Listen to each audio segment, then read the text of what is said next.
but I cannot read French at all. La dame n'étant pas facile, elle avait un mari. Yes, yeah, no.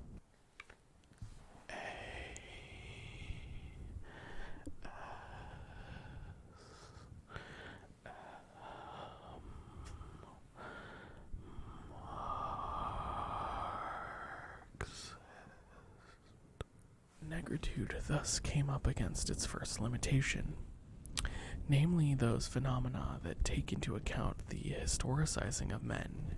Negro or Negro African, quote unquote, culture broke up because the men who set out to embody it realized that every culture is first and foremost national, that the problems for which Richard Wright or Langston Hughes had to be on the alert were fundamentally different from those faced by Leopold Senghor or Jomo Kenyatta. I hope I'm pronouncing that right.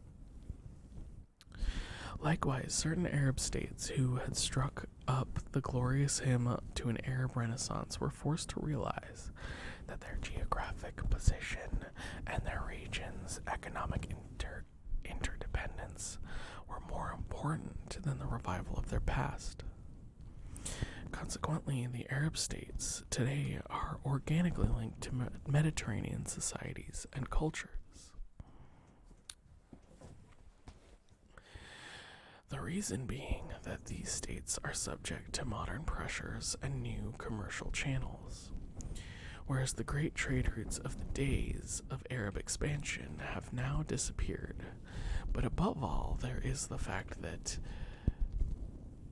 the political regimes of certain Arab states are so heterogeneous and alien to each other that any encounter, even cultural, between these states proves meaningless. It is clear, therefore, that the way the cultural problem is posed in certain colonized countries can lead to serious ambiguities. Colonialism's insistence that N-words have no culture and Arabs are by nature barbaric inevitably leads to a glorification of cultural phenomena that become continental instead of national and singularly racialized. In Africa, the reasoning of the intellectual is Black African or Arab Islamic. It is not specifically national. Culture is increasingly cut off from reality. It finds safe haven in a refuge of smoldering emotions and has difficulty cutting a straightforward path that would nevertheless be the only one likely to endow it with productiveness, homogeneity, and substance. Though historically limited, the fact remains that the actions of the colonized intellectual do much to support and justify the actions of the politicians. And it is true the attitude of the colonized intellectual sometimes takes on the aspect of a cult or religion, but under closer analysis, it clearly reflects he is only too aware that he is running the risk of severing the last remaining ties with his people. This stated belief in the existence of a national culture is in fact a burning, desperate return to anything. In order to secure his salvation, in order to escape the supremacy of white culture, the colonized intellectual feels the need to return to his unknown roots and lose himself, come what may, among his barbaric people. Because he feels he is becoming alienated, in other words, the living focus of contradictions which risk becoming insurmountable. The colonized intellectual wrenches himself from the quagmire which threatens to suck him down, and determined to believe what he finds.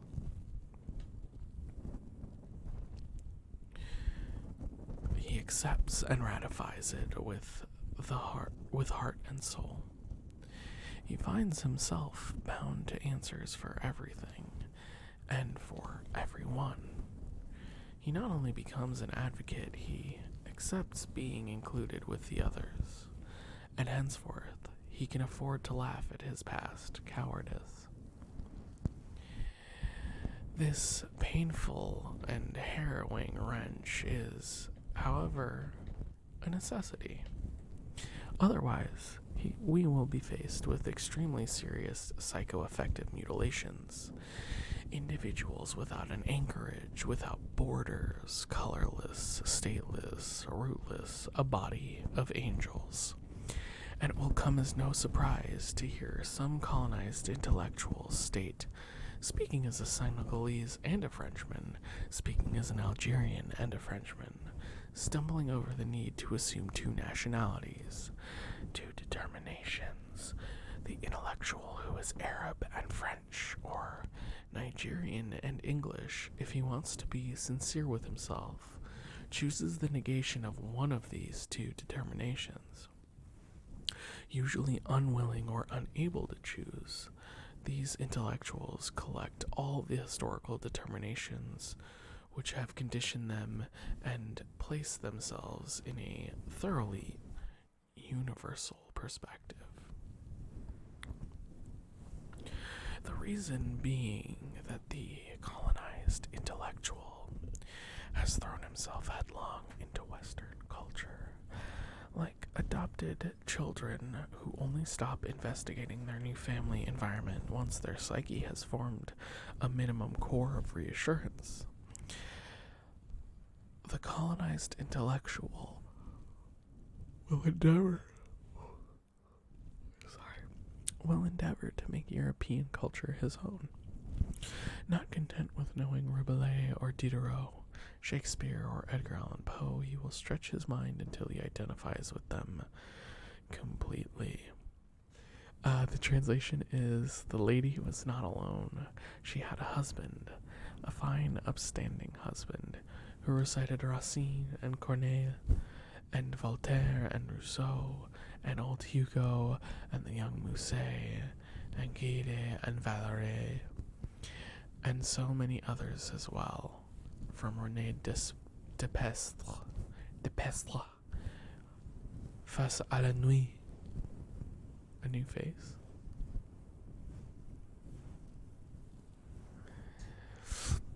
In some cases, however, at the very moment when the nationalist parties mobilize the people in the name of national independence, the colonized intellectual rejects his accomplishments, suddenly feeling them to be alienating.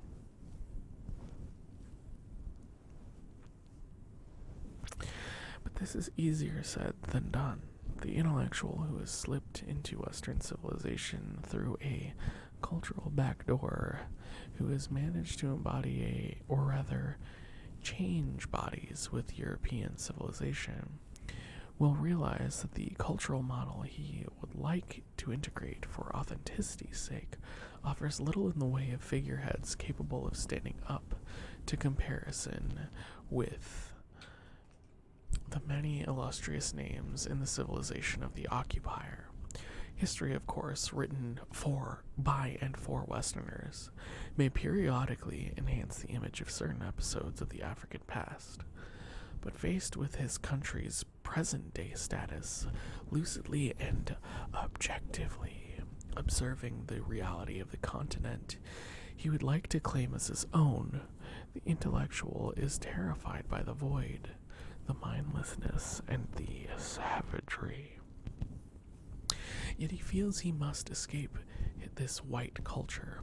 He must look elsewhere, anywhere, for lack of a cultural stimulus comparable to the glorious panorama flaunted by the colonizer. The colonized intellectual frequently lapses into heated arguments and develops a psychology dominated by an exaggerated sensitivity, and susceptibility.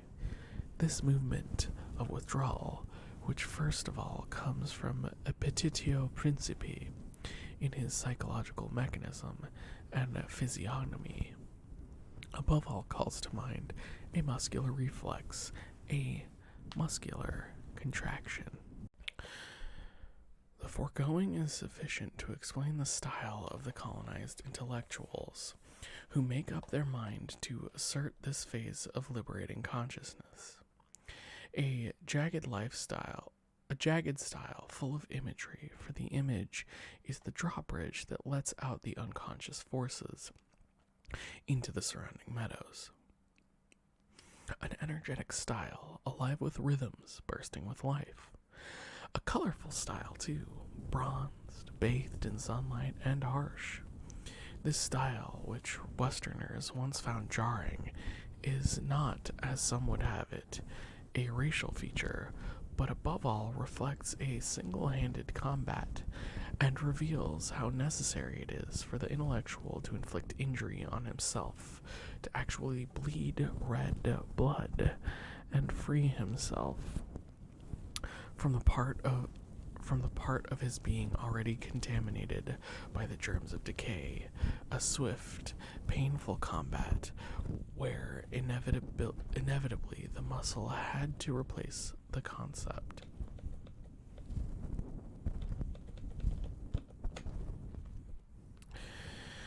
Although this approach may take him to unusual heights in the sphere of poetry, at an existential level, it has often proved a dead end. When he decides to return to the routine of daily life after having been roused to fever pitch by rubbing shoulders with his people, whoever they were and whoever they may be, all he brings back from his adventures are terribly sterile cliches. He places emphasis on customs, traditions, and costumes, and his painful, forced search seems but a banal quest for the exotic. This is the period when the intellectuals extol every last particular of the indigenous landscape. The flowing dress of the bobo is regarded as sacred, and shoes from Paris or Italy are shunned for Muslim slippers, baboshes. I wonder if that has a similar etymology to babushka.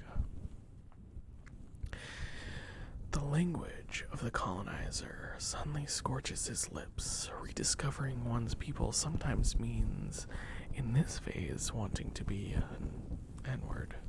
Not an exceptional one, but a real N-word. A dirty N-word. The sort defined by the white man. Rediscovering one's people means becoming a filthy Arab, of going as native as possible, becoming unrecognizable. It means clipping those wings which had been left to grow. The colonized intellectual decides to draw up a list of bad old ways characteristic of the colonial world, and hastens to recall the goodness of the people. This people who have been made guardians of truth. The scandal this approach triggers among the colonists strengthens the determination of the colonized. Once the colonists who had relished their victory over these assimilated intellectuals realize that these men they thought saved had begun to merge with the N-word scum, the entire system loses its bearings.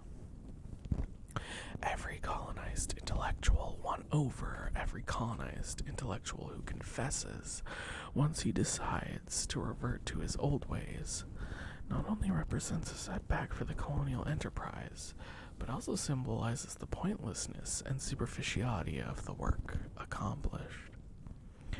Every colonized intellectual who crosses back over the line is a radical condemnation of the method and the regime, and the uproar it just causes justifies his abdication and encourages him to persevere. If we decide to trace these various phases of development In the works of colonized writers, three stages emerge. First, the colonized intellectual proves he has assimilated the colonizer's culture. His works correspond by point with those of his metropolitan counterparts. The inspiration is European, and his works can be easily linked to a well-defined trend in metropolitan literature. This is the phase of full assimilation where we find Parnassians, symbolists, and surrealists among the colonized writers.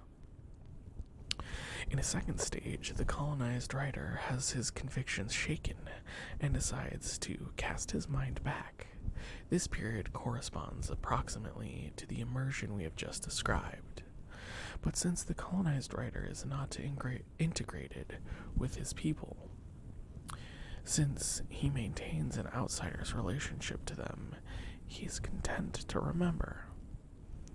Old childhood memories will surface, old legends be interpreted on the basis of a borrowed aesthetic and a concept of the world discovered under other skies. Sometimes this pre-combat literature is steeped in humor and allegory. At other times, in anguish, malaise, death, and nausea. Yet underneath the self-loathing, the sound of laughter can be heard. Finally, a third stage, a combat stage, where the colonized writer, after having tried to lose himself among the people, with the people, will rouse the people. Instead of letting the people's lethargy prevail, he turns into a galvanizer of the people. Combat literature, revolutionary literature, national literature emerges. During this phase, a great many men and women who previously would never have thought of writing, now that they find themselves in exceptional circumstances, in prison, in the resistance, or on the eve of their execution, feel the need to proclaim their nation, to portray their people, and become the spokesperson of a new reality in action. Right here is a classic case of dialectics. First, we have the thesis, right? We have the colonized intellectual proving his assimilation to the colonizer's culture. Then we have antithesis, a second stage. The colonized writer has his convictions shaken and decides to cast his mind back. And then we have synthesis, the third stage, where the colonized writer, having tried to lose himself among the people, will rouse the people. So he goes from being part of the culture that, trying to immerse himself in the colonizer's culture, then trying to immerse himself in his own culture, and then finding a revolutionary, I don't want to say middle ground, but using the tools that he has gained from both of these experiences, the experience of attempting to integrate into this colonial society, and then actually kind of integrating into his own society. Sooner or later, however, the colonized intellectual realizes that the existence of a nation is not proved by culture, but in the people's struggle against the forces of occupation. No colonialism draws its justification from the fact that the territories it occupies are culturally non-existent. Colonialism will never be put to shame by exhibiting unknown cultural treasures from its nose. The colonized intellectual, at the very moment when he undertakes a work of art, fails to realize he is using techniques and a language borrowed from the occupier. He is content to cloak these instruments in a style that is meant to be national, but which is strangely reminiscent of exoticism. The colonized intellectual who returns to his people through works of art behaves in fact like a foreigner. Sometimes he will not hesitate to use the local dialects to demonstrate his desire to be as close to the people as possible. But the ideas he expresses, the preoccupations that haunt him, are in no way related to the daily lot of the men and women of his country. The culture which the intellectual is preoccupied, the culture with which the intellectual is preoccupied, is very often nothing but an inventory of particularisms. Seeking to cling close to the people, he clings merely to a visible veneer. This veneer, however, is merely a reflection of a dense subterranean life in perpetual renewal. This reification, which seems all too obvious and characteristic of the people, is in fact but the inert, already invalidated outcome of the many, and not always coherent adaptations of a more fundamental substance beset with radical changes. Instead of seeking out this substance, the intellectual lets himself be mesmerized by these mummified fragments, which now consolidate, signify, on the contrary, negation, obsolescence, and fabrication. Culture never has the translucency of custom. Culture eminently eludes any form of oversimplification. In its essence, it is the very opposite of custom, which is always a deterioration of culture. Seeking to stick to tradition or reviving neglected traditions is not only going against history, but against one's people. When a people support an armed or even political struggle against a merciless colonialism, tradition changes meaning. What was a technique of passive resistance may, in this phase, be radically doomed. Traditions in an underdeveloped country undergoing armed struggle are fundamentally unstable and crisscrossed by centrifugal forces. This is why the intellectual often risks being out of step. The peoples who have waged the struggle are increasingly impermeable to demagoguery, and by seeking to follow them too closely, the intellectual turns out to be nothing better than a vulgar opportunist, even behind the times. Thank you for watching this reading of Frantz Fanon's Wretched of the Earth. If you enjoy what you saw, please give this video a thumbs up and consider subscribing to my channel if you haven't done so already. I've got my Twitch and Twitter handles up there. I'll also have links to those in the description. Twitch is where we record most of these videos, and then I edit them together into a more cohesive, less rambly bit.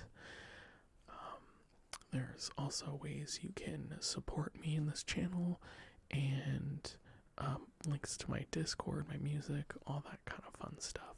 So if you enjoyed it, please consider hitting those up. Thank you for watching, and we'll see you next time. Bye-bye.